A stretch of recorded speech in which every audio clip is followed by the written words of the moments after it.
apresentando, a biologia é, é o estudo da vida, né?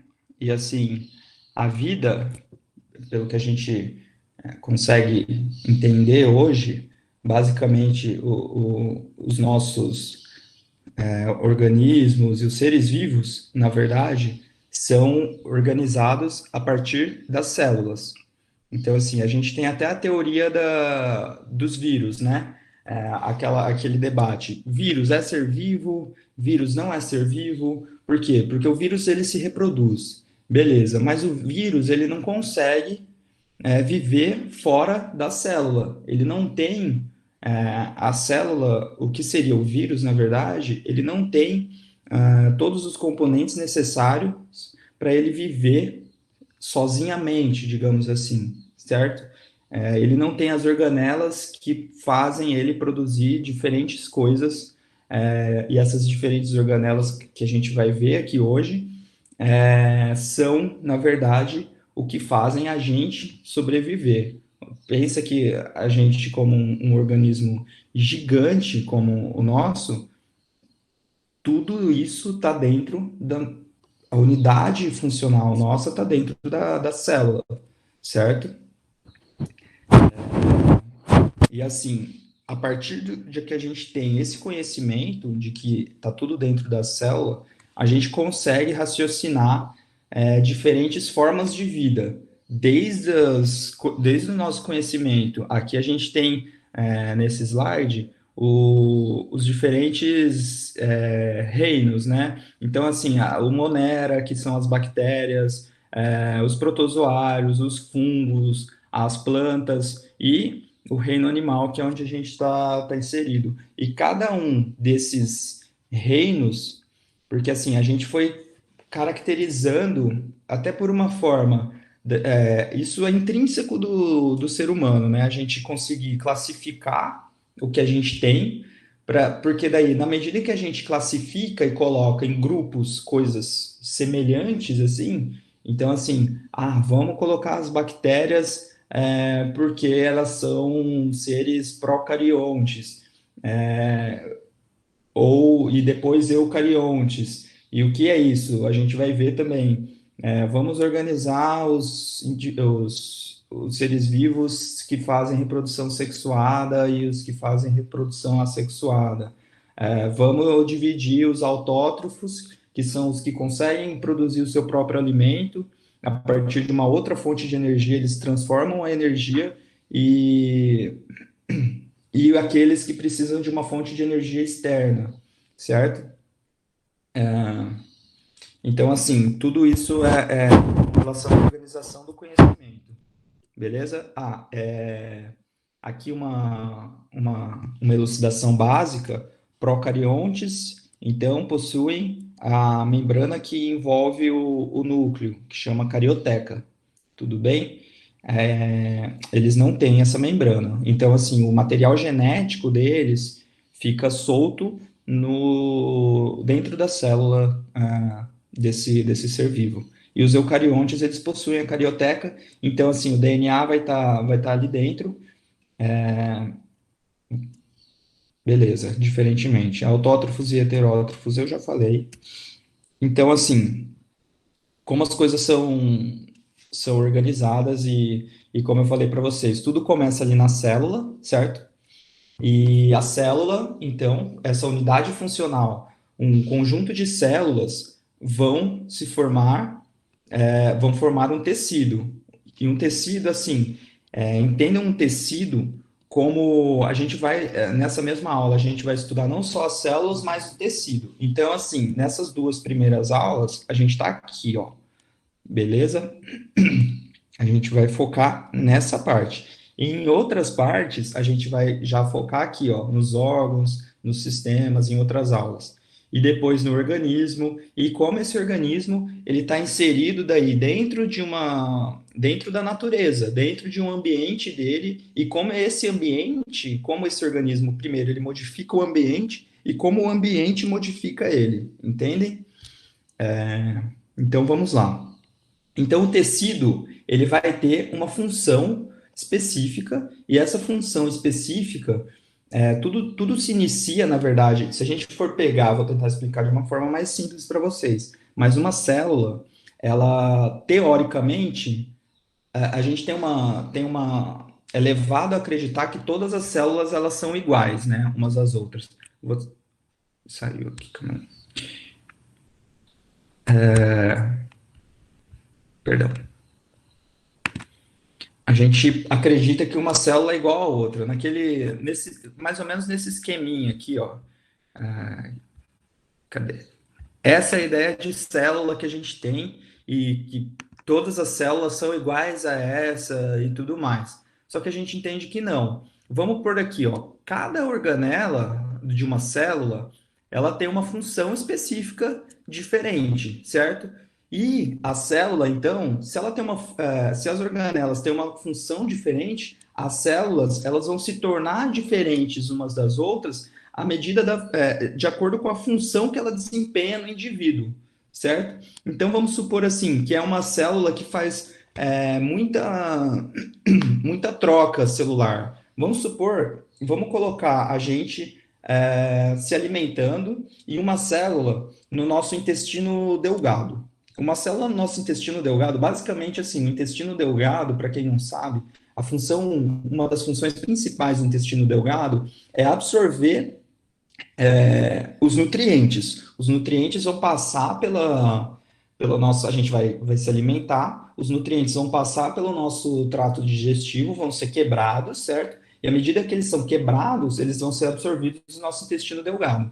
Então, uma célula que está lá no nosso intestino delgado, ela vai trabalhar muito para poder absorver o que a gente come.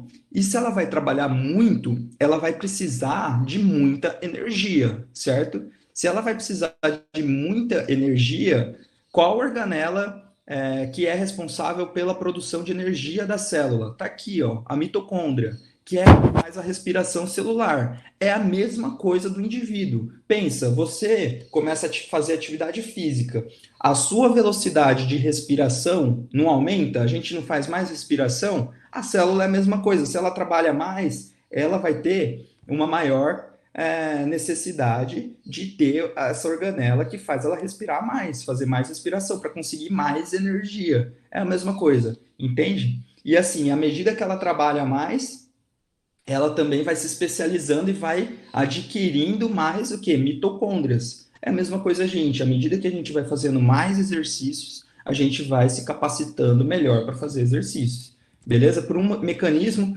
basicamente de estímulo e de adaptação, certo? Entendam a natureza assim, como algo que vai se adaptando à medida em que ela tem os estímulos específicos. E isso, se a gente for falar em teoria de evolução, que a gente vai falar mais para frente, isso está em tudo isso aqui, ó, eu coloquei aqui um corpo humano, certo? Isso aqui é o homem, mas poderia ser qualquer outro, podia ser uma formiga aqui. Beleza, os sistemas dela talvez sejam menos complexos que os nossos sistemas, mas esses mecanismos de adaptação e de estímulo reação, ação e reação, ele vai ser o mesmo. Esses princípios valem para tudo dentro da biologia, beleza? E é assim que a gente tem que entender a biologia, principalmente para o Enem, que não cobra muito um raciocínio de você ficar decorando as fórmulas das coisas e as características específicas de cada coisa. Às vezes, beleza, vai ter que saber e não tem jeito, a gente vai ter que decorar e eu vou passar as coisas para vocês decorarem mais para frente, alguns materiais. Mas o mais importante é ter esse raciocínio crítico de que as coisas têm um sentido lógico. Bom, e se a gente está falando na célula como unidade de um organismo, a gente tem que falar do que está lá no núcleo dessa célula. E no núcleo da célula está o quê? O nosso DNA, que é onde tem todo o nosso código genético. Então, assim, tudo que a gente, todas as informações e tudo que a gente vai ser, digamos assim, tá no nosso DNA, tá no nosso código. E se a gente conseguisse, por exemplo, ver tudo que a gente, todo esse código e a gente conseguir decodificar isso, a gente conseguiria, teoricamente, dizer exatamente quem você vai ser no seu futuro, teoricamente. Por quê? Como eu disse para vocês, o indivíduo nunca está isolado, ele está sempre no seu contexto, no seu meio ambiente, nas suas relações. Eu não falei para vocês da medicina de família, que é um indivíduo no contexto dele, dentro das relações interpessoais dele, na família dele, do ambiente que ele vive. Aqui é a mesma coisa. Então, assim, tudo começa no nosso código genético. Só que não é só o nosso código genético que manda na parada. Também há o quê? Influências do nosso meio ambiente, certo? Uma pessoa que teoricamente, vamos supor assim, teria todas as informações, os códigos para ser uma pessoa saudável, se ela a vida inteira ficar fumando cigarro, bebendo, usando drogas, ela vai deixar de ser saudável, certo? Porque todas as informações são levadas ao DNA, e se aquilo for tóxico, o nosso DNA vai começar a trabalhar de uma forma diferente e vai mudar a forma, vai mudar o código genético. Isso aqui é super novo assim na ciência, chama epigenética. Quem quiser depois dar uma pesquisada. Mas assim, determinados estímulos são capazes de alterar o nosso código genético e a partir daí ele começa a trabalhar de uma outra forma. Então, se a gente pode pensar em questões de, por exemplo, mutações. Mutações são chamados assim, entre aspas, até de erros genéticos. Então, assim, se a gente tem um determinado código que, ó, é isso aqui, ó, eu vou ser mais específico, não se preocupem com isso agora, de questão de adenina, timina, guanina, citosina, uracila, essas coisas todas aqui, nesse momento. Depois a gente vai ter uma aula específica de genética. É que não dá para falar de uma coisa separada da outra. Mas, se a gente, vamos supor que toda essa cadeia aqui, ela é para formar uma determinada proteína X, certo? E essa proteína X, ela é responsável por, vamos colocar aqui, a hemácia, vamos por a hemácia. A hemácia é uma célula que transporta oxigênio, certo? E aí, dentro da hemácia, a gente tem a hemoglobina, que é um grupamento, é uma proteína que tem quatro subunidades, assim, subunidade alfa, beta, não precisa se preocupar com isso. Mas vamos colocar aqui que uma pessoa que teria que formar essa hemoglobina a partir desse. Vocês conseguem ver minha seta, né? Conseguem. A partir desse código aqui, a gente tem esse gene. O gene é isso, ele é uma parte do DNA que serve para codificar alguma coisa específica. Então vamos supor que o gene é formado por toda essa cadeia aqui, ó, de A, G, T, toda essa sequência aqui. Vamos supor que a gente tire uma dessa. Não tá, Júlia? Então,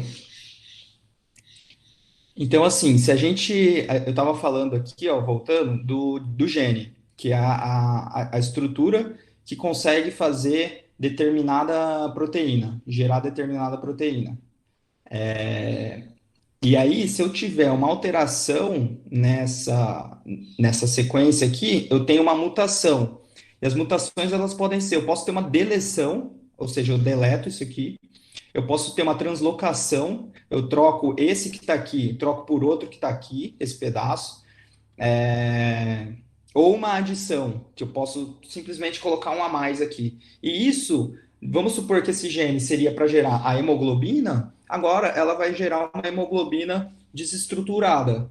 E essa hemoglobina desestruturada, ela vai causar uma alteração da estrutura da hemácia. E essa hemácia, ela vai, em determinadas situações, ela altera o formato dela. Alterando o formato dela, ela vai se depositar nos nossos vasos e vai causar uma doença específica porque vai obstruir o vaso. Estou falando de que doença? Anemia falciforme. Então, assim, tudo que a gente for ver, no fim das contas, está aqui, está no nosso DNA.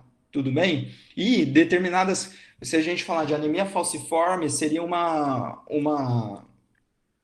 algo ruim, né, para a gente, digamos assim. É, só que determinadas mutações, à medida que a gente foi caminhando na evolução, determinadas mutações poderiam até mesmo ter deixado um indivíduo, aquele organismo, mais adaptado a um determinado ambiente específico. E a partir disso, dessa nova mutação, esse organismo começa a habitar começa a habitar um novo local, um novo ambiente, e nesse ambiente ele começa a se reproduzir ali, e beleza, surge ali uma nova espécie, vamos dizer assim, entendeu? Então, assim, tá tudo aqui, ó, o segredo de tudo. E o segredo de tudo, na verdade, antes disso ainda, a gente tem as reações químicas, porque tudo isso, basicamente, o que que é? É reação química. São reações químicas que vão acontecendo e que vão fazendo as coisas acontecer também. Todos os nossos. O fato de eu estar falando aqui agora com vocês é justamente porque dentro da nossa célula tem reações químicas acontecendo e que fazem passar, os impulsos nervosos vão passando com base nisso. Vou explicar um pouco para vocês, a gente vai chegar em membrana, mas é basicamente isso, assim, beleza? E aí, o núcleo celular, e toda a nossa vida, digamos assim, ela é basicamente a reação química básica nossa, que o núcleo traz para a gente, a síntese de proteínas. Então, assim, as proteínas que vão dar estrutura para a própria célula, desde formação da membrana plasmática até diversas organelas, e assim, as membranas plasmáticas de determinadas células, uma membrana vai ser diferente da outra. Eu falei para vocês das células que ficam no nosso intestino, elas têm que ter mais receptores na membrana que fazem a troca, porque vai estar absorvendo coisas, vai estar jogando coisa para fora, enquanto outras, por exemplo, da nossa pele, ela não pode ser tão porosa assim, ela tem que ser mais firme, mais rígida, porque se entrar tudo pela nossa pele, vai entrar bactéria, vai entrar sujeira e a gente vai ficar doente, por exemplo. Então, assim, é para dar proteção, certo? E assim, todas as células da nossa pele, vamos supor assim, que é um tecido epitelial, as células desse tecido vai ter determinada característica em comum que torna disso um tecido que tem uma função específica, que no exemplo da pele é proteger a gente. E lá dentro do núcleo vai ser produzida proteínas diferentes de cada célula, porque, como eu falei para vocês, cada célula faz alguma coisa, as proteínas que elas produzem são diferentes. Então, o material genético dela, no fim das contas, também não é o mesmo, também não é igual. Alguma sequência dela é diferente da outra. E às vezes, assim, na verdade, nem não é sequência específica, mas algumas áreas daquele DNA, na verdade, são ativados e outras áreas daquele mesmo DNA não vai ser ativado. Por quê? Porque eu vou precisar produzir mais proteína X e menos proteína Y, entendeu? Então tá tudo aqui, ó. E a síntese de proteínas. Vamos lá. O nosso núcleo tem o DNA, certo? Aí tem a membrana nuclear que eu falei para vocês que chama carioteca. Então, o núcleo, ele vai ser,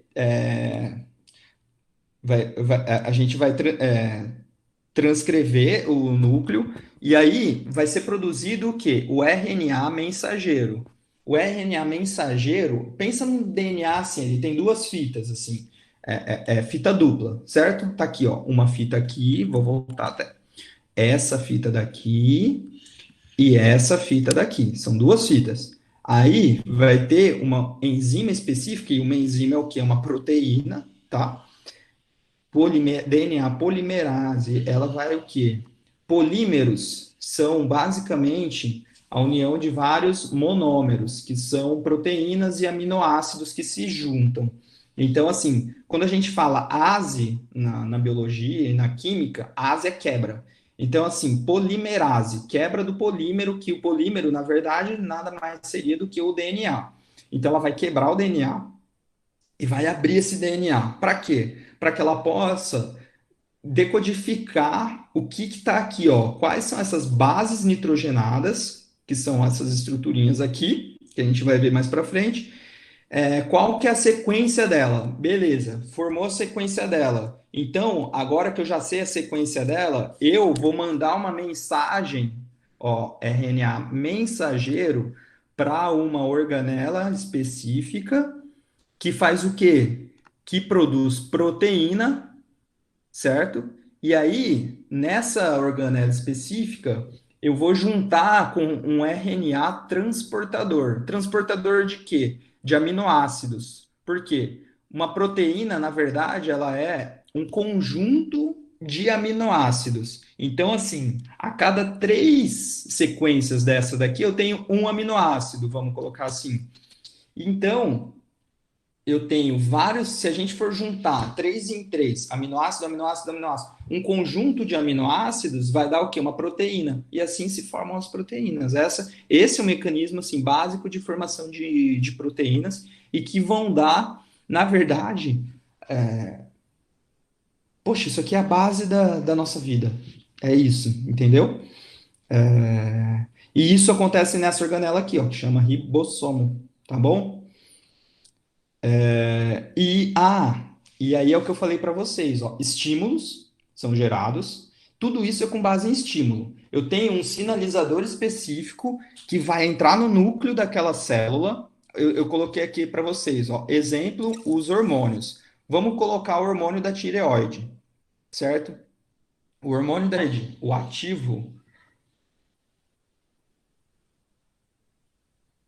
não é que a união do ribossomo com o RNA transportador forme a proteína. Na verdade, é assim, o ribossomo é o local, é a organela onde o mensageiro vai se juntar com o RNA transportador e a partir disso, dessa união, vai ter um mecanismo de tradução que vai levar daí à produção da proteína. Entendeu? Mais ou menos isso. Então, o mecanismo, são dois mecanismos, assim, para a gente dar nome. Transcrição e tradução, tá bom? A transcrição nuclear e depois a tradução que ocorre fora do núcleo, e que vai levar à produção da proteína. Então, voltando aqui, por exemplo, o hormônio da tireoide. O hormônio da tireoide, ele vai agir lá dentro do núcleo e vai ativar uma determinada área do DNA daquela célula, levando a ele a produzir determinada proteína específica. Então, assim, cada estímulo leva à produção de um hormônio específico. De nada, Maria Luísa. Entendem? Ficou belezinha, mais ou menos, esse mecanismo todo.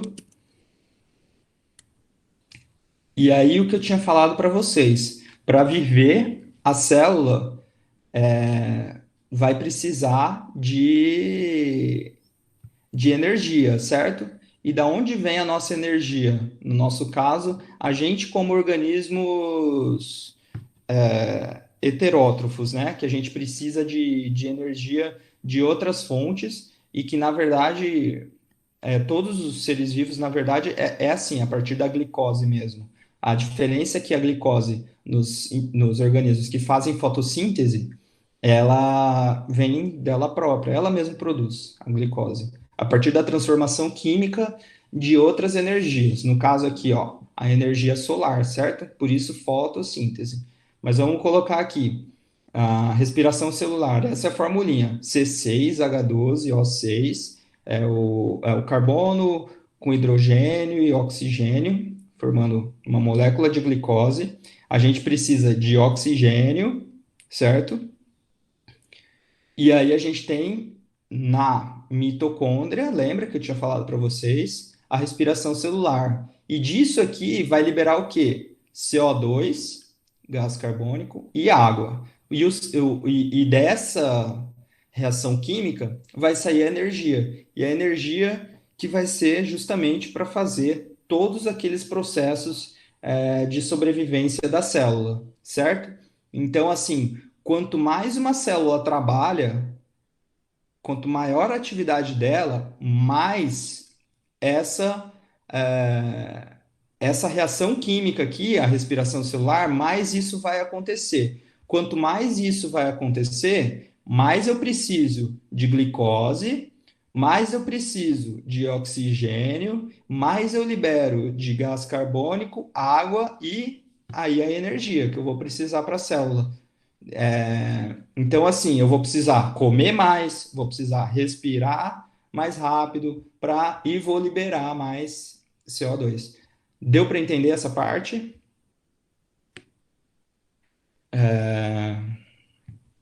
E aí vamos lá. A fotossíntese. A fotossíntese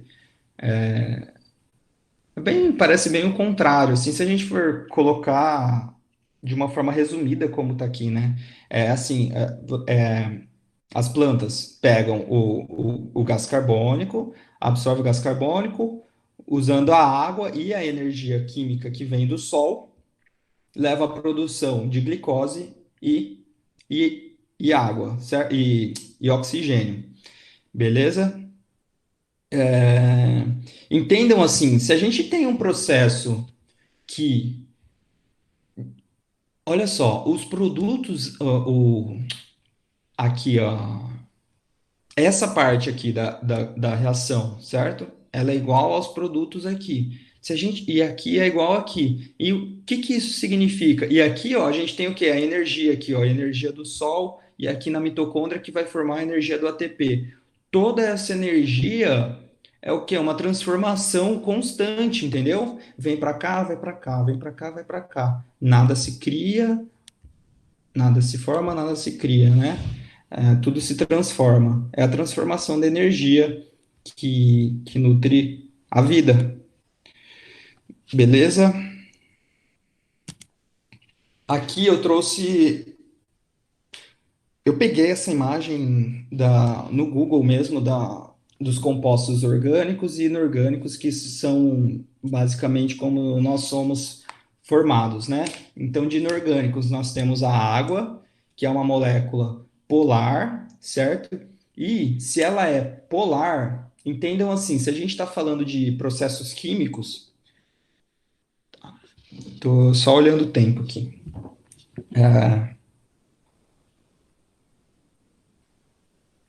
Se a gente está falando de reações químicas, uma coisa muito importante é a gente entender esse conceito de polar e apolar, porque isso tudo vai dizer para a gente se aquela molécula específica, se aquele composto, na verdade, específico, o que ele é capaz de fazer. O que que esse cara é capaz de fazer? Ele é polar ou ele é polar? Então, assim, a água sendo polar, por exemplo, ela não consegue entrar no núcleo da célula, porque no núcleo, se a gente for olhar a membrana do nosso núcleo, por fora dela, ela tem moléculas lipossolúveis. Moléculas lipossolúveis, lipo vem de gordura, certo? De lipídio, que está aqui, ó, lipossolúveis.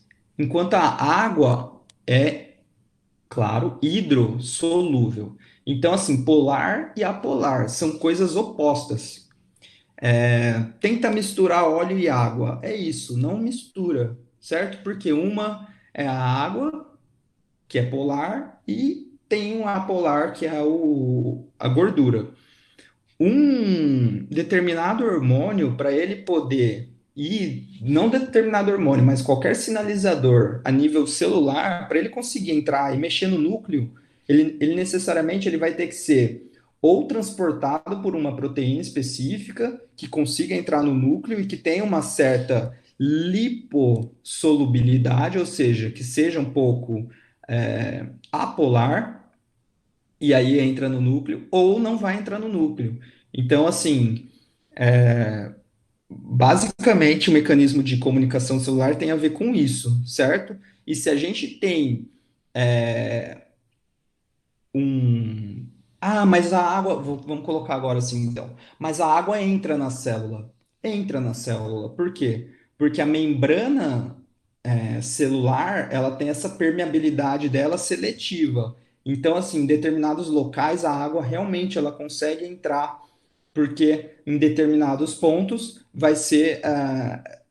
Ocorre que uma molécula polar vai conseguir, porque tem alguns polos polares, tipo, fica esquisito dizer isso, mas alguns locais polares, entendeu? Que permitem daí que a água consiga entrar ali. Então vamos lá, a água, solvente universal de substâncias polares, olha lá. O que que significa ser solvente universal?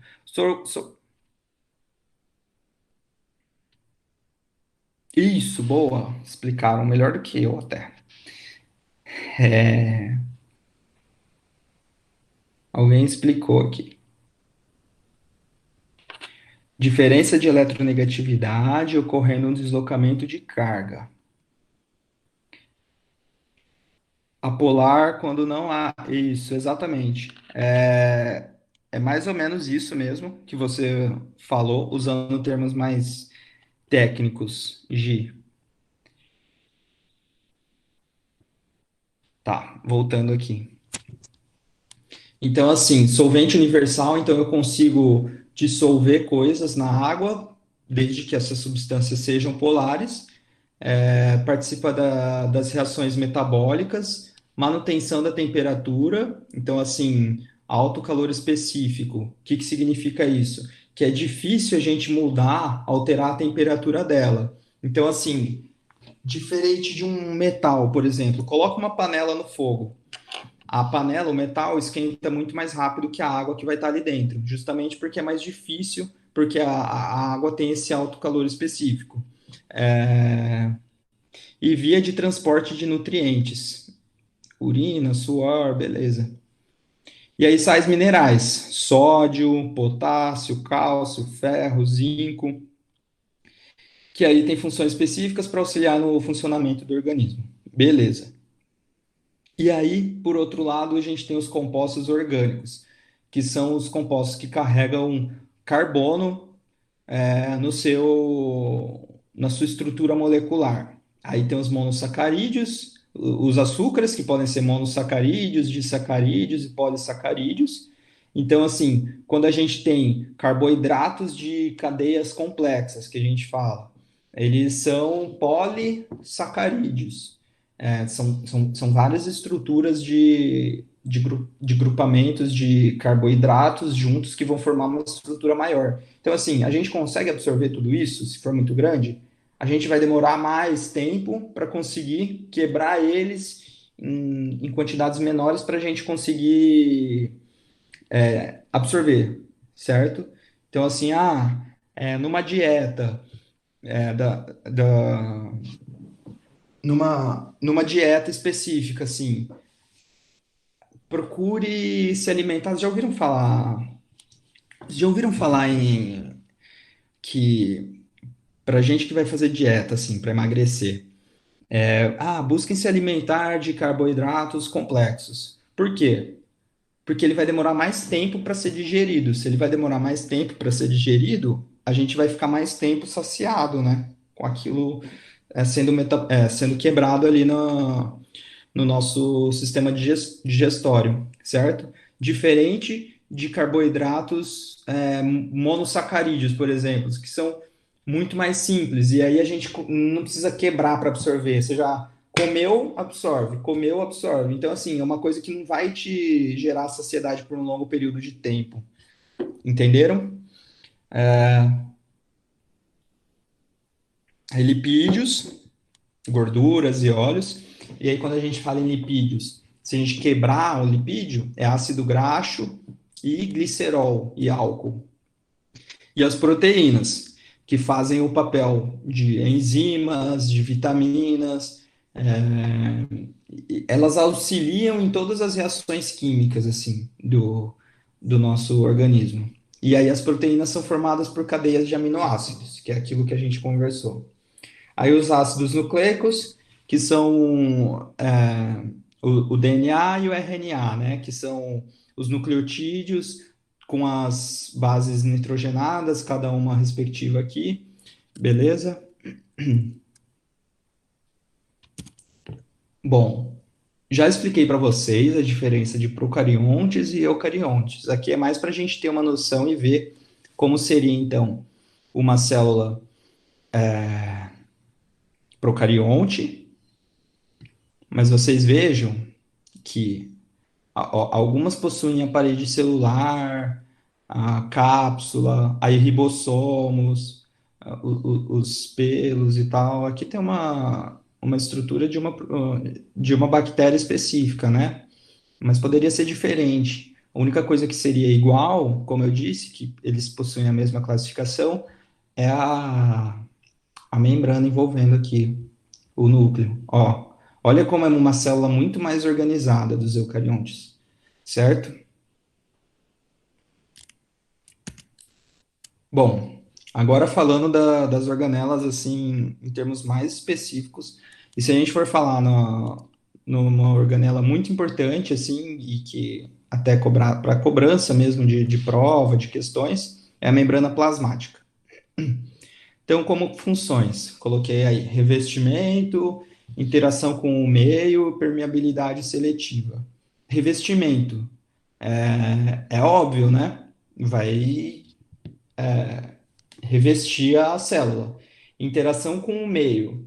Interação com o meio significa assim, como que o meio externo vai conseguir atuar no meio intracelular, entendem? Então, assim, por meio da membrana. Por meio da membrana, determinadas proteínas ou determinados sinalizadores vão passar, porque na membrana plasmática eu tenho determinados poros e determinadas estruturas, determinados, como que eu digo? Eu tenho determinados poros e aí determinados sinalizadores conseguem ou ele entra dentro da célula e age lá no núcleo, ou então na nossa membrana, ó, coloquei aqui para vocês. Na nossa membrana a gente tem tudo isso aqui, ó. A gente tem a bicamada lipídica, que ela é formada, certo? Então assim, tem uma parte lipossolúvel, uma parte hidrossolúvel, certo? Então, assim, e no meio disso tudo aqui, ó, nesse mar de lipídios e de glicolipídios, tem determinados receptores, ó, proteína alfa-hélice. Tudo isso aqui, ó, vamos supor que eu falei para vocês que algumas moléculas tá vindo aqui, pá, ela vai, pá, entrou aqui, ó, proteína de canal. Isso aqui poderia ser, por exemplo, o cálcio entrando dentro de uma célula muscular e aqui dentro, ó, isso aqui é o meio, vamos, imaginem assim, aqui é o meio extracelular por fora da célula. Aqui a gente tem o meio intracelular. Vamos fingir que tem. E aqui tem as organelas, e aqui tem várias coisas aqui, ó, principalmente aqui, ó, na base aqui da membrana. Então vamos supor que o cálcio, isso aqui seria uma célula então muscular, e que o cálcio entre aqui. Pá, entrou. No que ele entra aqui, ele consegue desencadear uma série de reações químicas, e essas reações químicas vão fazer é uma cadeia de reações assim gigante. E aí são coisas tão pequenas assim, se a gente pensar que a gente fala, meu, como isso pode acontecer num espaço tão pequeno, sabe? É porque é muito pequeno mesmo. Então assim, e aí vai levar a com que essa célula muscular se contraia, por exemplo, entendem? Então assim, enquanto que outras moléculas, vamos supor que a gente tenha um sinalizador específico que vem até essa proteína aqui, e aqui de fora ela nem precisa entrar na célula. De fora, ela consegue gerar uma reação química aqui na pontinha desse negócio, e da pontinha desse negócio, uma série de reação vai acontecendo assim, ó, pá, pá, pá, pá, pá, pá, pá, em cadeia, e aqui dentro ela consegue desencadear mais reações químicas que levam, por exemplo, a saída de um hormônio específico. Entende? Por exemplo, a glicose. Quando a gente tem a glicose no nosso sangue, o que que acontece? Nós temos o nosso órgão chamado pâncreas. A glicose tem as células, algumas células do nosso pâncreas, que são pâncreas, tem uma estrutura dos ácinos. Isso vocês não precisam saber a estrutura, o nome em si, mas saibam desse mecanismo que eu estou tentando explicar para vocês. A glicose vai agir em um receptor específico, o receptor chama GLUT4. E nesse receptor específico, a glicose acoplou aqui. O que que isso está falando para você? Está falando, meu, tenho glicose, não posso ficar com glicose, tanta glicose assim no meu sangue, certo? Então, vamos colocar a glicose para dentro da célula, porque glicose não serve para energia. Então, a gente vai precisar de energia. Se eu estou precisando de energia, beleza. Esse receptor específico agiu aqui, uma série de reação química aconteceu no pâncreas e liberou o quê? Um hormônio. Qual hormônio é esse? Insulina. E aí a insulina vai agir em outras células e ela vai ajudar a glicose que estava no sangue a entrar dentro de outras células, entende? E vai entrar por meio dessas estruturas aqui, por meio dos poros, por meio dos receptores. E por isso é importante que na membrana eu tenha todas essas estruturas aqui, ó, uma um glicopeptídeo específico, o colesterol, o carboidrato, uma glicoproteína. Por que que é importante que eu tenha isso? Vamos lá agora. Essa é uma outra parte interessante. Que eu falei para vocês, olha por que que eu estou falando isso. Eu estou falando isso por conta desse mecanismo aqui, ó, de interação com o meio, certo? Vamos supor que a gente tem a nossa hemácia, nossa célula do sangue. A nossa célula do sangue, ela vai ter uma glicoproteína específica que vai dizer, vai apontar. Não, eu vou fazer o raciocínio contrário, na verdade. Vamos supor que entre no nosso sangue uma determinada bactéria e essa bactéria no nosso sangue, ela poderia nos causar uma doença, certo? E aí o que acontece? A gente tem o nosso sistema de defesa, a gente tem as nossas células de defesa, são os glóbulos brancos que a gente fala. No nosso sangue, isso, certo? Aí eu vou explicar ainda nessa aula mais para frente as células específicas do sangue que a gente tem. Mas saibam assim que os nossos glóbulos brancos assim, tem um macrófago, certo? Aí entrou uma proteína específica no nosso sangue, e essa proteína específica, ela tem a membrana dela, certo? Só que essa bactéria tem uma glicoproteína na membrana dela, que é uma glicoproteína, vamos pôr o nome X, vai, X, uma glicoproteína X. Só que aí o nosso macrófago tem na membrana dele uma outra glicoproteína que ele reconhece aquilo, a glicoproteína X, e fala: Nossa, isso aqui não é meu. Essa glicoproteína X não é minha. E aí vai grudar. Grudou. É reação química. Pensa na biologia das coisas como reações químicas. Grudou. Grudou e viu que era estranho, corpo estranho. Outras reações químicas vão acontecendo, o macrófago vai alterando a conformação dele e vai o quê? Fagocitar aquela bactéria, porque era uma coisa que não era dele. E aí, mecanismo de defesa. Enfim, Agora, vamos supor a hemácia. A hemácia vai ter uma glicoproteína Y. E aí o macrófago vai estar lá, andando no sangue, vai encontrar aquela hemácia específica. Aí ele vai encontrar e vai falar: Meu, isso aqui é meu, beleza, vou soltar. Solta. Não aconteceu a reação química, porque ele viu que era dele, certo? Esse é o mecanismo de interação com o meio, não só por meio de hormônios, mas por meio dessas reações que vão acontecendo de identificação de imunidade, de tudo.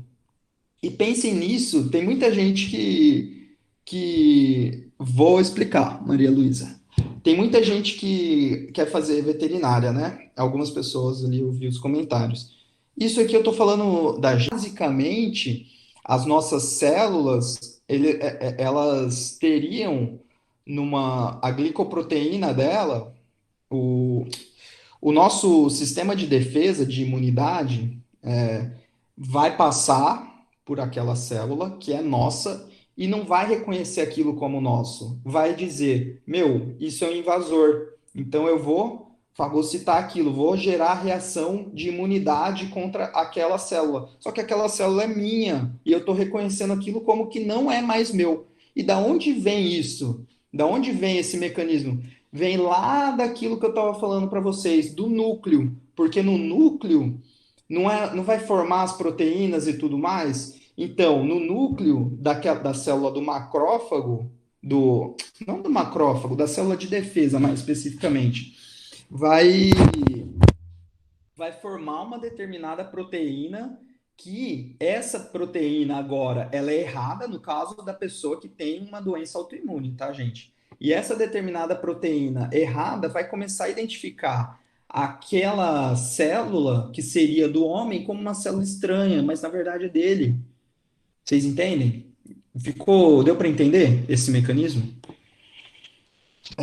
Então, assim, e tudo estava onde? Estava no DNA. E aqui a gente tem outras estruturas, mais ou menos. Maria Luísa, você perguntou também do macrófago. A gente tem várias células de defesa no nosso organismo. O macrófago é uma delas. Tem os macrófagos, os neutrófilos, os eosinófilos, os linfócitos. Então, assim, são células que fazem a defesa e participam do nosso sistema de imunidade. São células de defesa. É aquilo. Se tiver um corpo estranho no nosso organismo, os macrófagos, por exemplo, eles são os primeiros a atacar aquele mecanismo, aquele corpo estranho. Em contrapartida, vamos supor assim, tem os linfócitos. Alguns linfócitos são responsáveis por produzir anticorpos. E os anticorpos são proteínas específicas que, quando eles veem o determinado corpo estranho, eles vão lá e sinalizam para o nosso sistema de defesa que aquilo é estranho. E daí vem outra célula, por exemplo, os macrófagos, que são células que têm capacidade de fazer fagocitose, e aí ele vai fazer aquela fagocitose e digerir aquilo. Mais ou menos isso. A gente vai entrar mais para frente, eu vou falar de imunidade, a gente vai falar de vacina, o que que a vacina faz, mas basicamente é isso. Tudo bem? Faltou falar só dessas estruturas assim, porque assim, eu vou falando de coisas de uma maneira ampla, mas algumas coisas vocês têm que saber os nomes. Por exemplo, isso, ó, uma glicoproteína. Glicose, lembra carboidrato, proteína, proteína. Então, assim, na membrana tem todas essas estruturas. E a gente vai falar assim, junções oclusivas são o quê? São estruturas da membrana plasmática responsáveis por fazer junção. E agora a gente pensa assim, numa célula do nosso sistema, do nosso tecido epitelial, elas têm que ter o quê? Mais ou menos junções oclusivas. Mais junções oclusivas, certo? Porque elas têm que estar mais unidas. Desmossomos, a mesma coisa. Desmossomos servem para dar mais junção às células, certo? Junções gap. Junções gap são estruturas que fazem o quê? Comunicação entre uma célula e outra. Então, assim, se a gente pensar em células que precisam se contrair de uma maneira sincronizada, a comunicação entre essas duas células que estão juntas no mesmo tecido tem que ser rápida, certo? Então eu vou ter o quê? Mais junções gap, entende? Por quê? Porque, por exemplo, no coração, o coração não tem que contrair, tipo, sincronizadamente. Se ele não contrair sincronizadamente, vai dar merda, certo? Então, assim, no DNA daquela célula do coração, eu vou ter mais áreas ativadas que levam à formação de proteínas de junções gap. É isso. Aí, transporte celular, né? Que é uma das funções da membrana plasmática. Temos o transporte por meio de difusão. Quando a gente fala em difusão, a gente fala em transporte de soluto, de, de soluto, de sais, de glicose, de proteínas. Quando a gente fala de osmose, a gente fala em água. Osmose, transporte de água. Difusão, transporte de soluto. Difusão pode ser difusão simples ou difusão facilitada. Difusão facilitada. Facilitada, o próprio nome diz. Tem uma proteína que vai facilitar a difusão de determinadas substâncias do meio externo para o meio interno, ou vice-versa, do meio interno para o meio externo, certo? E pode ser a difusão facilitada, pode ser por transporte ativo, que é quando assim, porque normalmente na difusão vamos continuar pensando em água e soluto, que isso vai facilitar. A água, pensem que a água é interesseira. A água vai para onde tem mais. Para onde tem mais o quê? Soluto, entendeu? Por isso que assim, se a gente coloca sal fora, eu vou tentando pensar numa forma que vai facilitar isso. É isso, a água vai para onde tem. Pensa esse meio aqui, ó. Isso aqui de azul é o meio extracelular. Esse é o meio intracelular. Vamos colocar que a gente tem água aqui. E aqui a gente tem água também, só que aqui a gente tem mais sais. Tudo isso, vamos supor, só supor que isso aqui sejam sais. Eu tenho mais sais para o meio externo, certo? Então a tendência da água é sair da célula. É sair da célula. Se eu tiver mais sais aqui dentro, a tendência é a água entrar na célula, certo? Ela vai para onde tem mais soluto, porque ela vai querer dissolver o soluto. Então, beleza. Isso é com relação à osmose, à água, beleza? Agora, quando eu estou falando de soluto, soluto é o contrário. Ele vai para onde tem menos, porque pensa que já tem muito, ele vai querer ir sair dali, entendeu? Porque, porra, tem muito aqui, eu vou querer para onde tem menos, para ficar mais dissolvido, digamos assim. E aí, em alguns momentos, se a gente tem uma difusão facilitada, esse soluto ele vai passar por meio de membranas, certo? Se a gente for falar de difusão simples, esse soluto ele vai passar sozinho, por ele mesmo passa por lá, não vai precisar passar por meio de proteínas. Proteínas de transporte, né? Que são essas aqui. Agora, vamos supor que a gente tenha um meio extracelular, esse azul aqui, suponha que aqui eu tenha muito. Ó, eu falei, eu vou usar esse exemplo mesmo. Bomba de sódio e potássio, que vocês são os que, é o que vocês mais conhecem. O que que acontece? Eu tenho um ambiente externo aqui com muito sódio, muito sódio. Aqui eu tenho um ambiente interno com pouco sódio. Só que o ambiente interno eu tenho pouco sódio, mas eu tenho muito potássio. E aqui eu tenho muito sódio e pouco potássio. Pensa que a bolinha dessa figura é o sódio e o quadradinho é o potássio. Então, potássio, potássio, potássio. Ó, aqui eu tenho muito potássio, só um de sódio. Aqui eu tenho muito sódio, pouco potássio. O que que acontece? Eu não falei para vocês que o soluto, a tendência dele é ir para onde tem menos? Normalmente, o que aconteceria? Tenho muito potássio aqui, ele ia sair, ele ia para onde tem menos. Esse era o mecanismo normal. Só que determinadas células eu tenho que deixar com ainda, eu tenho que fazer essa diferença acontecer. Eu tenho que fazer com que exista essa diferença. Por quê? Agora vai ser mais complicado, mas vamos lá. Pensa numa célula do nosso sistema nervoso, um neurônio. Um neurônio, basicamente, ele se comunica com o outro e tudo que está sendo comunicado por sistema nervoso, por mecanismos elétricos. É corrente elétrica. Para eu ter geração de corrente elétrica, eu preciso ter uma diferença.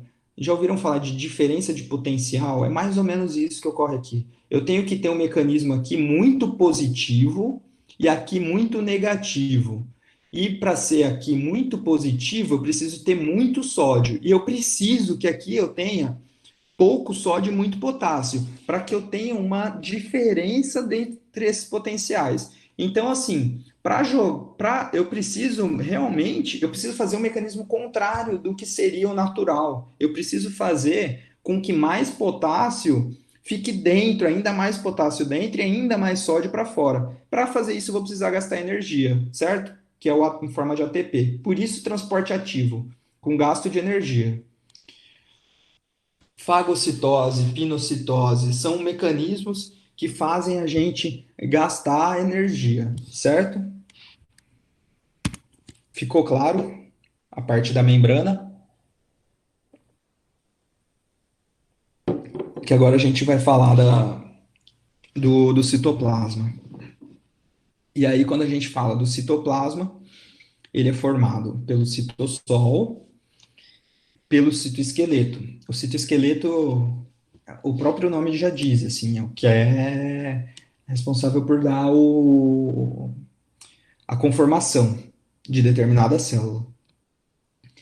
E aí as organelas, ribossomos, retículo endoplasmático rugoso, retículo endoplasmático liso, complexo de Golgi. Vamos lá agora, de uma forma assim, bem resumida, que vocês precisam saber. É um pouco. Tem que saber, assim, não tem muito. Mas eu acho que, assim, com a contextualizada que eu dei, muita coisa já vai vir, assim, naturalmente para vocês. Vocês vão conseguir, assim, saber. Os ribossomos, então. Lembra que eu falei da síntese de proteínas? Eu envio. Sim, Brenda, eu vou enviar sim. No ano passado, eu estava enviando pelo Google Classroom. Eu deixo lá. Eu vou fazer isso esse ano também, porque eu sou muito ruim com tecnologia eu não consigo ter mais redes sociais, assim, Por exemplo, no Telegram que vocês estão usando, né? Eu vou dar um jeito nisso, mas vocês fiquem tranquilos. Vamos lá. A gente tem os ribossomos, que vão acontecer a síntese de proteínas, retículo endoplasmático granuloso. E se é granuloso, por que que ele é granuloso? Porque na superfície dele vai ter ribossomos. E se tem ribossomos, ele faz o quê? Síntese de proteínas. Retículo endoplasmático liso, que vai fazer fabricação de lipídios e desintoxicação das células. Então, assim, determinados produtos das reações químicas, eles são tóxicos para as células. E se eles ficarem ali, naquele ambiente, ele vai fazer mal para a célula. E aí o retículo endoplasmático liso é quem faz essa desintoxicação, digamos assim. Estou pondo uma garrafa aqui para segurar. Aí, beleza. Complexo de Golgi faz o empacotamento, formação do acrossoma. Lisossomo, digestão, peroxissomo, quebra de peróxido de hidrogênio pela enzima catalase. A mesma coisa, assim, o peróxido de hidrogênio, ele é tóxico para a célula, e aí a gente vai quebrar o peróxido de hidrogênio em água e oxigênio, por meio dessa enzima catalase. A crossoma aqui ficou jogado, né? Mas vou explicar. O espermatozoide, a célula do espermatozoide, ela tem na pontinha dele o acrossoma, que é a estrutura que vai fazer a digestão, a meio que degradação assim da membrana do óvulo no momento da fecundação, beleza? Isso é feito pelo complexo de Golgi. Empacotamento, se a gente pensar assim, poxa, mas por que que precisa de empacotamento? Porque assim, igual eu falei para vocês ali do pâncreas. O pâncreas produz insulina, que é um hormônio. E aí essa insulina, ela fica dentro de uma célula específica do pâncreas. Como que ela vai ficar, essa insulina? Se ela ficar solta, talvez ela geraria uma reação química ali dentro daquela célula e não conseguiria ser externalizada. O complexo de Golgi que vai fazer esse empacotamento da insulina, por exemplo. E aí, quando tiver o estímulo, vai soltar aquele pacote, digamos assim, a insulina vai para o meio externo. Beleza? Mitocôndrias, respiração celular, cloroplastos, que estão nos vegetais e nas algas, que são responsáveis pela fotossíntese, centríolos, divisão celular, formação de cílios e flagelos durante a divisão celular. Aqui eu tenho essa imagem que eu trouxe para vocês, as estruturas. Eu acho que tem mais coisas que eu preciso falar para vocês. Que são essas aqui, ó. A microvilosidade. Se a gente pensar numa célula comum, uma célula em que se toda a membrana dessa célula fosse lisa, e em comparação com uma célula em que houvesse essas microvilosidades, você entende que aqui a minha superfície de contato com o meio externo, ela é maior. Ou seja, eu facilito trocas, eu facilito comunicação quando eu tenho isso aqui. As microvilosidades, então, elas são justamente para trocas, para absorção. Então, assim, pensando nisso, onde vai ter muitas microvilosidades? Numa célula onde eu tenho mais células com microvilosidades, vamos supor, numa célula da minha unha, da minha pele, ou numa célula do meu intestino. Do meu intestino vai ter mais, porque eu faço mais absorção, eu faço mais excreção de substâncias, excreção de hormônios, enfim. Beleza? Bom, terminamos um pouco a citologia. E agora a gente vai passar para histologia, que é o estudo basicamente dos tecidos, certo? Então vamos lá. E uma coisa está totalmente integrada à outra, como eu já falei aqui diversas vezes para vocês. Vamos lá. Importância da divisão celular, né? Parece que estaria errado isso tá aqui, mas não está errado. Era para estar aqui mesmo. O que que acontece? Por que eu coloquei isso aqui? Porque determinados estímulos que a gente tenha, a gente vai levar a célula a se reproduzir, ou seja, a se multiplicar, ou a célula a crescer de tamanho, ou a célula a regenerar, e tudo isso é diferente uma coisa da outra.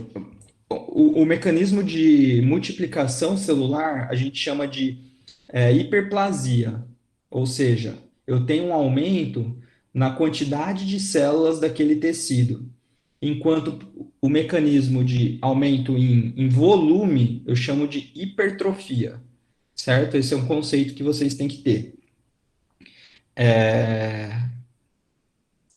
Aí, beleza. regeneração tecidual, aí diferenciação celular levando a diferentes tecidos. Como eu disse para vocês, assim, que é tudo com base em estímulo, cada estímulo vai levar a um mecanismo diferente. Vamos colocar assim: eu tenho uma célula, eu tenho o nosso esôfago.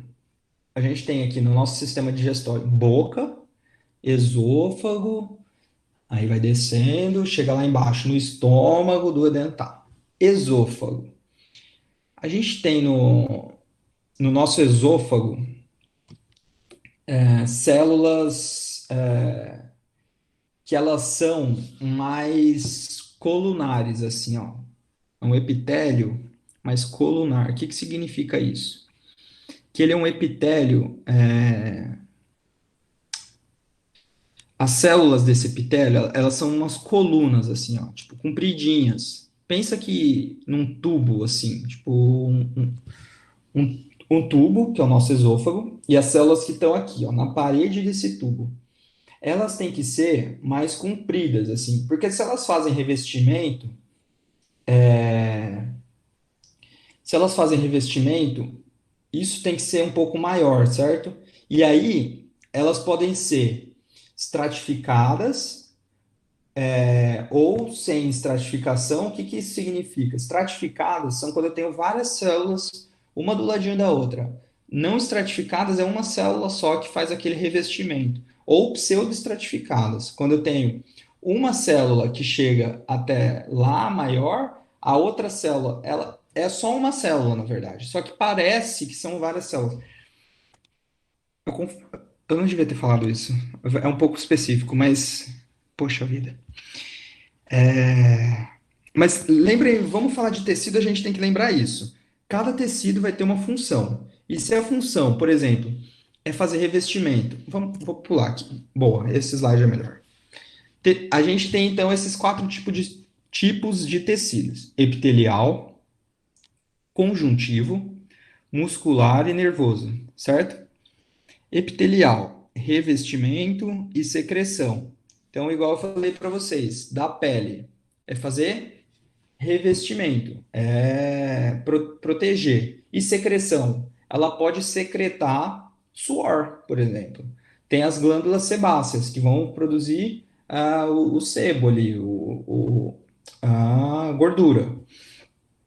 E por meio de que elas fazem isso? Por meio das glândulas. São glândulas secretoras. Secreção de saliva, mesma coisa. É um tecido, aquele tecido ali, ele é epitelial. Ele vai fazer o nosso revestimento. E não pensa só na pele, pensa na nossa boca também. O que eu falei do esôfago, por dentro, não tem que ser revestimento? Também é tecido epitelial ali, entende? Então, assim, se é tecido epitelial, todas aquelas células vão ter mais junções de segurar, vai ter mais desmossomos, porque elas não podem se romper. Se ela se rompe, você quebra uma barreira e ali você expõe o meio externo. Vamos supor que você faça um furo na sua mão. Você rompeu o tecido epitelial, ou seja, você rompeu uma barreira que estava ali. Então coisas começam a poder entrar no seu, na sua pele, no seu, enfim, em tudo. Então assim, pensa no vaso sanguíneo também, outra coisa. Tem o epitélio do vaso sanguíneo, que chama endotélio ali, que fazem o revestimento daquele vaso sanguíneo, beleza? Aí tá. Tecido conjuntivo. Tecido conjuntivo, ele que vai fazer a sustentação, ele que vai dar o interior ali, a conexão dos diferentes tecidos, das diferentes células, ele que vai dar o preenchimento de determinados espaços, por exemplo, no tecido adiposo, vai preencher o nosso subcutâneo. Aí eu falei já de sustentação, ele que vai dar proteção para determinadas estruturas que necessitam de movimentação, por exemplo, a cartilagem. E fazem também o transporte. Por exemplo, o sistema sanguíneo, o nosso tecido sanguíneo, certo? Que é um tecido conjuntivo. Então, assim, e aí várias células vão fazer aquilo. Vamos colocar o. Deixa eu pensar aqui, como que eu posso falar para vocês? Mas eu acho que ficou claro, assim, o osso dando sustentação para gente, o tecido adiposo fazendo a parte do preenchimento, é, cartilagem, e o que que... Ah, legal, legal, assim, vamos colocar uma proteína muito importante quando a gente está falando de tecido conjuntivo, uma proteína muito importante desse tecido é o colágeno. Então, assim, a gente tem o osso, por exemplo. Quando a gente quebra o nosso osso, vamos supor que a gente quebrou o braço. E aí a gente gerou uma série de estímulos ali no nosso osso, no nosso braço, por conta disso que quebrou. Quando a gente tem esse estímulo, a gente está levando aquela célula do nosso osso a produzir mais colágeno, porque o colágeno é quem vai fazer a parte de sustentação daquele determinado tecido, daquele determinado osso, daquele determinado tecido. E aí o colágeno naquilo, no exemplo do osso, a gente vai secretar colágeno e a gente vai secretar cálcio também, que vai fazer a calcificação e deixando aquele material mais rígido. Então, assim, se a gente tem um revestimento que a gente precise de mais rigidez, a gente vai ter mais colágeno e a gente vai ter mais cálcio, digamos assim. Enquanto se a gente tiver um tecido conjuntivo que a gente não precise de tanta rigidez, a gente vai ter menos dessas substâncias, menos colágeno vai ser secretado, e a gente vai passar, por exemplo, a secretar mais elastina, que é uma proteína mais maleável, entenderam? Mais ou menos isso. E aí, tecido muscular, deixa eu ver que oração. Tá tudo bem. Tecido muscular. Tecido muscular é o que é responsável, já é mais óbvio, né? Mas é o tecido responsável por dar movimentação. E aí, são três tipos de tecidos musculares que a gente tem: o liso, o estriado esquelético e o estriado cardíaco. Qual que é a diferença deles? O nosso músculo liso, eles são responsáveis pelos sistemas involuntários, por atividade involuntária. Então, assim, ao mesmo tempo que eu estou falando aqui, eu tenho uma musculatura lisa.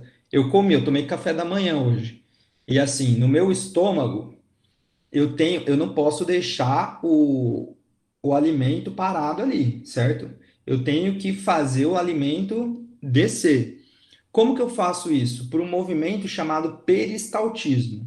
O peristaltismo são movimentos coordenados que vão fazer com que aquele alimento ele vá descendo pelo meu tubo digestivo e vá passando por todas as etapas. Para eu fazer essa movimentação de contração, porque são contrações que eu tenho, para eu fazer essas contrações, eu preciso de estímulo daquilo. Então, assim, de músculo para aquilo. Só que é um músculo liso, porque ele não tem. Se a gente for ver no tecido, na histologia mesmo, se a gente pegar um microscópio, eu não vou ter as estrias que marcam a parte de divisão entre várias fibras musculares, entendeu? Por isso ele é liso. E aí, ao mesmo tempo, tem que ser um movimento involuntário, porque assim, eu não posso ficar pensando para. Calma aí, eu estou falando com vocês, mas eu estou pensando aqui, pô, para descer as coisas que estão no meu estômago agora? Não, certo? São involuntários. Aí o estriado esquelético, que são contrações voluntárias, e o estriado cardíaco, que também são involuntários, né? Que respondem a estímulos involuntários do nosso sistema nervoso. E aí, falando então do nosso sistema nervoso, que é quem vai comandar essa parte aqui de movimentação, né? Eu tenho o nosso sistema nervoso central e o sistema nervoso periférico. Quando eu penso em sistema nervoso central, eu estou falando no meu cérebro, certo? No meu encéfalo e na minha medula espinhal, na minha medula cerebral, que passa. Quer ver? Vou colocar aqui. Vou colocar aqui para vocês, ó.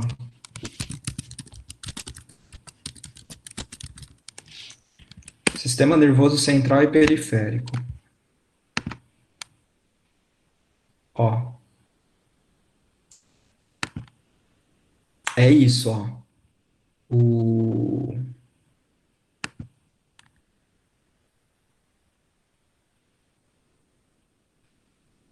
Poxa, mas é isso aqui, ó. Eu tenho o encéfalo. Oh, mas que coisa.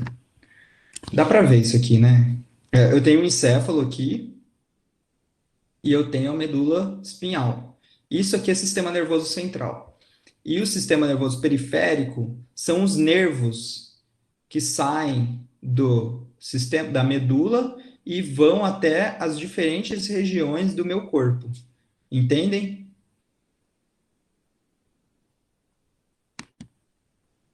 Beleza. Então, assim, um estímulo que saia esses dois sistemas eles são totalmente comunicáveis, certo? A única coisa que na verdade não se comunica é o sistema de arco reflexo. Quando eu tenho, sabe quando você dá uma marteladinha no joelho ali na patela, por exemplo, do joelho, o médico vai lá e pô, bate e você levanta sua perna de forma involuntária, então isso é o arco reflexo. Nesse arco reflexo, eu tenho apenas trabalhando ali o sistema nervoso periférico, fazendo a comunicação com o tecido muscular. O que que acontece? Eu gero ali um estímulo, esse estímulo ele é levado então ao meu nervo, que está ali de receptor. O nervo, ele vai do sistema nervoso central, ele vai para o aqui, ó, ela já vem e desce de novo e fala: opa, contrai, contrai. Diferente de quando o negócio é voluntário.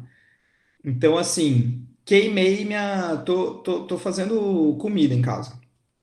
Tá quente a panela, encostei.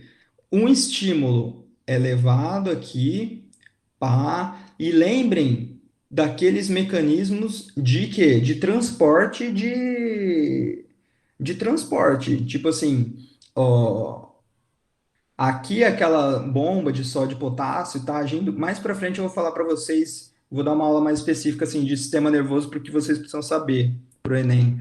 Mas basicamente gera potencial de ação que vai subindo.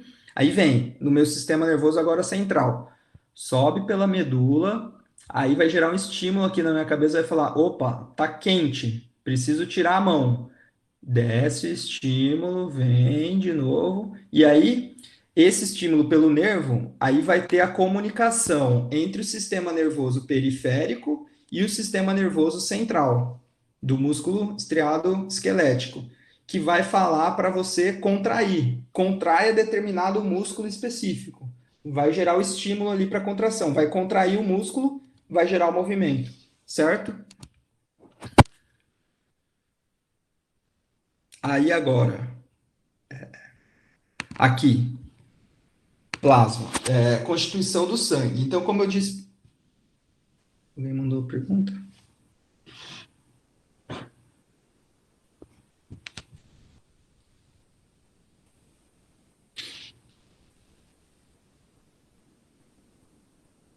Uhum.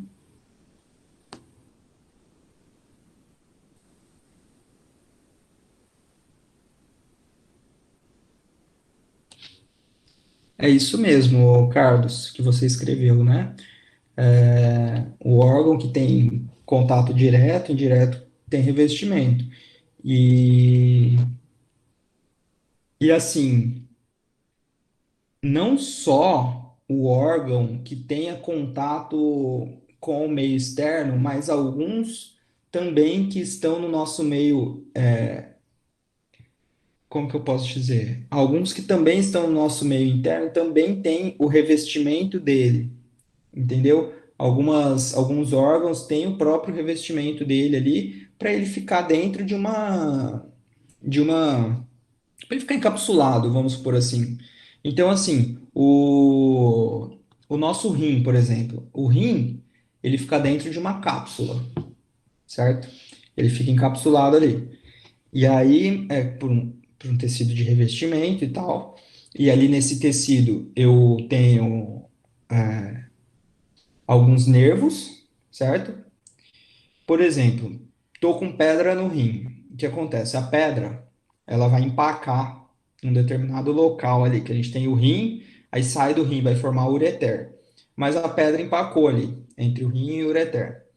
E aí era para sair a urina, que foi formada no rim. Só que tem a pedra ali tampando. Então vai começar o quê? A acumular a urina ali. E ali começou a. O que que acontece? Vai acumulando, o meu rim vai começar a ficar inchado, inchado, inchado, só que eu tenho a cápsula. E na cápsula eu não falei que eu tinha nervo? Aqueles nervos, por exemplo, vão identificar que está distendendo a minha cápsula e vai levar um sinal da mesma forma da panela quente, por exemplo. Vai levar o sinal para o meu cérebro que está doendo, dor, tipo, tem coisa errada aqui. E agora gerou a dor do cálculo renal, né? Mais ou menos isso. Então, assim, não só os que têm contato com o meio externo, mas o tecido epitelial ele faz o revestimento dos órgãos, enfim. Tudo bem? E aí, quando tem uma falha, com certeza, aí você gera. Porque você está quebrando uma barreira, você está deixando aquele meio mais propenso a ter infecções, né? Por isso que quando tem ferida, todas essas coisas, assim, tem problema de infectar e tudo mais. Aí você tem que ir lá, tem que limpar e tal. Vamos lá. Aí, Constituição, então, beleza, de nada. Constituição do sangue, que eu falei para vocês que ele é um tecido conectivo, conjuntivo. Ele é formado, então, por plasma e elementos figurados, né? E aí no plasma a gente tem água, sais minerais, compostos orgânicos, como proteínas, por exemplo. E os elementos figurados, que são as células que tem no sangue. E quais são as células do sangue? São três tipos de células, basicamente. Eu tenho os glóbulos vermelhos, que são as hemácias. E as hemácias fazem o quê? Fazem transporte de oxigênio, certo? Por meio da hemoglobina. Lembra que eu falei para vocês da hemoglobina, que é uma proteína específica que gruda no oxigênio, basicamente, o que vocês têm que saber é isso, e vai transportar o oxigênio. Da onde para onde? Do nosso pulmão para os nossos tecidos. Mais para frente, quando for falar de fisiologia, vocês vão ver todo o mecanismo de respiração, quando a gente respira, e aí a hemácia vai chegar lá com carregando gás carbônico, porque você vai ter feito respiração. E lembra que na respiração a gente gera gás carbônico como produto? Só que a gente depois vai precisar de quê? De oxigênio para respirar.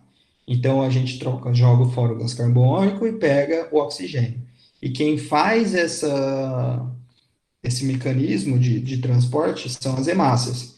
E aí, quando a gente tem pouca hemácia no nosso sangue, carregando, a gente carrega menos oxigênio, certo? Se a gente carrega menos oxigênio, a gente não vai ficar mais cansado, porque, poxa, se você precisa de oxigênio para se movimentar, para correr, para tudo mais, você vai precisar ter hemácia suficiente para transportar essa quantidade de oxigênio. Só que se eu não tenho tanta hemácia para transportar oxigênio, eu não vou conseguir correr como eu corria como alguém que tem tantas hemácias assim, entendeu? Suficientes, certo? Então, eu vou ter o quê? Anemia. Anemia é justamente isso, são poucas hemácias. Por que que dá? Fala, você está com anemia, você está cansado, a pessoa fica pálida, Por que que fica pálida? É igual eu falei, são glóbulos o quê? Vermelhos. Então, assim, se você tem poucos glóbulos vermelhos, você vai ficar o quê? Pálido, certo? Ah, então, poxa, tô precisando. Poxa, eu sou um atleta, eu quero correr em alto nível. Quero muita hemácia. Eu vou fazer transfusão de sangue para eu ter muita hemácia, porque muita hemácia vai levar mais oxigênio para as minhas células, eu vou ter mais disponibilidade de oxigênio, vou conseguir ter uma performance melhor. Faz sentido? Faz um pouco de sentido. Só que o problema é que quando a gente tem uma certa quantidade de hemácias que vai além de determinado ponto, e esse limiar é bem tênue, a gente começa a ter o que a gente chama de o sangue fica viscoso, fica muito grosso. E aí começa o que? A entupir. Aí a gente tem os fenômenos que a gente fala de trombótico, porque vai entupir nossas veias e tudo mais, nossas artérias, porque tem muita hemácia, certo? E o que que pode ser também? Ah, e um mecanismo assim. Se a gente for para altas altitudes, grandes altitudes, em grandes altitudes, a gente tem menos concentração de oxigênio. Se a gente pensar assim, a gente está a nível do mar, a gente tem tudo isso de coluna de ar em cima da gente. Então, vai ter muita. A pressão aqui vai ser muito maior, porque tem isso de coluna de ar, certo? Se a gente for para altitude, vamos supor que a gente vai para o Everest. Lá no Everest eu estou aqui. A coluna de ar, a pressão é menor, certo? O ar é rarefeito. Então eu tenho menos oxigênio, só que aí não é uma coisa menos oxigênio porque eu tenho menos hemácias. Eu tenho menos oxigênio porque eu tenho menos oxigênio no ar mesmo, certo? O que que eu vou fazer com relação a isso? Eu vou produzir mais hemácias, certo? Então eu vou precisar ter. Por quê? Porque eu preciso ter mais oxigênio, mais hemácias para transportar o oxigênio que já está rarefeito. Então eu vou produzir mais hemácias. Por isso que assim, a aclimatação, né, o processo de aclimatação em grandes altitudes. Ninguém escala o Everest em um dia só. A gente escala o Everest, eu não, né, coitado.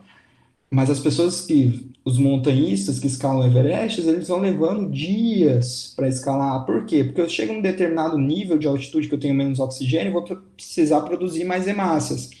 E aí, num dia eu vou começar a produzir mais hemácia para eu conseguir carregar mais oxigênio, certo? Aí leucócitos, que são os glóbulos brancos daí, que são as células de defesa, que vão fazer a proteção do indivíduo mesmo, da imunidade. E aí eu vou ter os macrófagos, vou ter os linfócitos, os leucócitos, tudo isso. Se eu tenho menos de determinado tipo celular, eu tenho uma queda da imunidade. Por exemplo, assim, determinadas doenças, o HIV, que é um vírus. E vírus, ele não tem vida fora da célula, certo? O HIV ele vai se multiplicar dentro de uma célula específica do sistema de defesa do indivíduo, que são os linfócitos. E aí nos linfócitos, se eu tenho um vírus, os linfócitos trabalhando menos, eu tenho que uma defesa ruim, certo? O meu sistema de imune vai ficar deficiente, eu vou ficar o quê? Doente mais facilmente. Aí eu desenvolvo a AIDS, certo? E aí, plaquetas.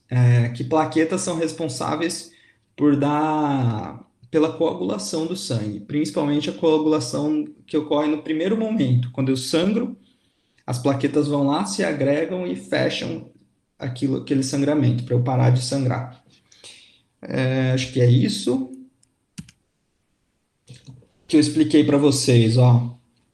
O tecido muscular estriado esquelético, o estriado cardíaco e o muscular liso. Bom, foi longa a aula, hein?